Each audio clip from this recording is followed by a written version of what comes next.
semua ayatnya, indah sekali. Jadi kalau kita sudah sadar, ini resiko kebaikan, ini resiko keburukan, dan kita tahu akan wafat, akan dikuburkan, bagaimana cara persiapannya? Supaya nggak lalai tadi ya.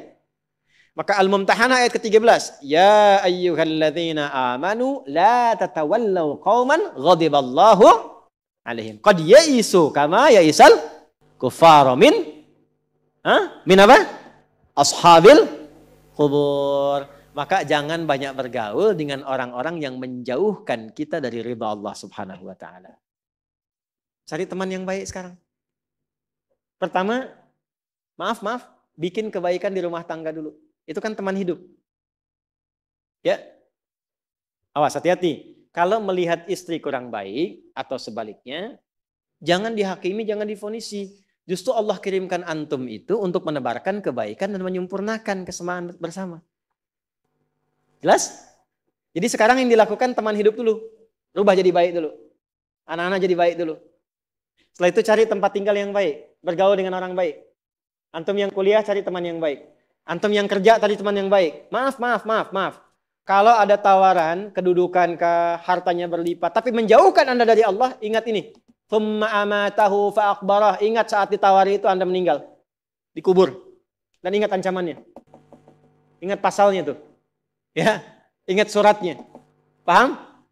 Nah, karena itu masukkan ayatnya, jangan sekali-kali menjadikan keadaan di sekitaran kita justru memperkuat datangnya ancaman Allah dan nestapa saat kembali ke alam kuburnya. Bahkan orang-orang yang tidak beriman pun, yang buruk pun, yang beriman tapi maksiat pun, itu sejatinya ketika temannya masuk ke kubur nggak mau ikut-ikutan. Makanya disindir oleh Allah. Hei, kamu ini sadar nggak sih? Orang yang mengajak kamu maksiat itu, lihat temannya meninggal pun, temannya wafat pun, dia nggak pengen ikut. Kadang-kadang dia abaikan. Coba lihat. Ya, ada pimpinan misalnya, tingkat tertinggi. Lihat anak buah bawahnya misalnya. Menjalankan tugas bahkan dari dia untuk berbuat salah, berbuat maksiat. Ya, apakah mengedarkan narkoba. Atau misalnya membackingi kegiatan yang tidak baik. Lalu tiba-tiba dia wafat. Apakah peduli atasannya? Tidak. Yang ada yang terjadi jangan bawa-bawa atasan. Padahal dia yang nyuruh. Terus Anda mau jadikan teman yang seperti itu? Dia pada kawannya saja nggak bertanggung jawab. Dengan imannya saja dia nggak peduli. Kalau dia dengan Allah saja nggak peduli, kenapa Anda dia jadikan teman?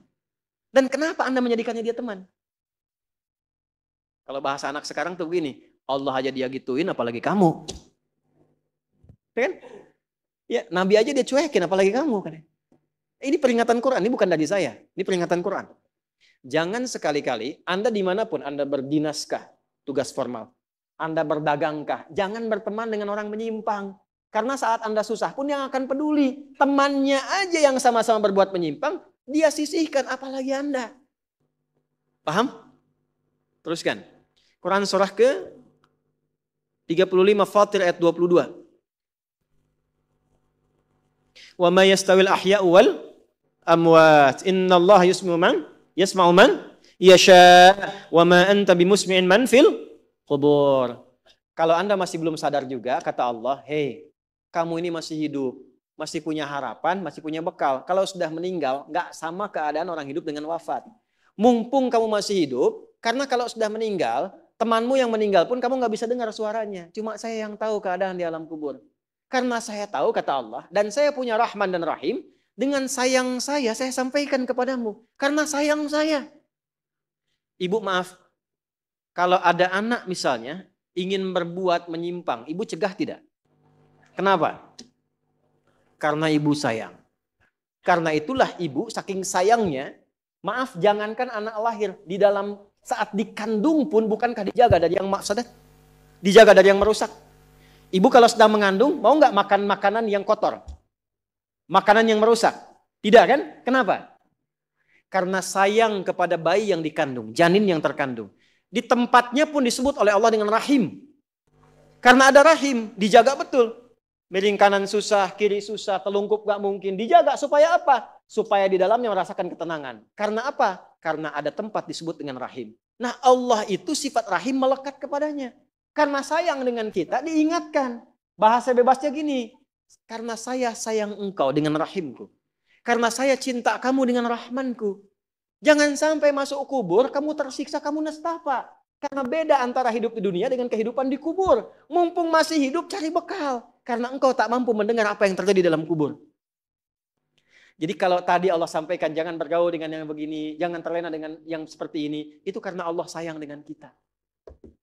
Itu saja. Jelas ya?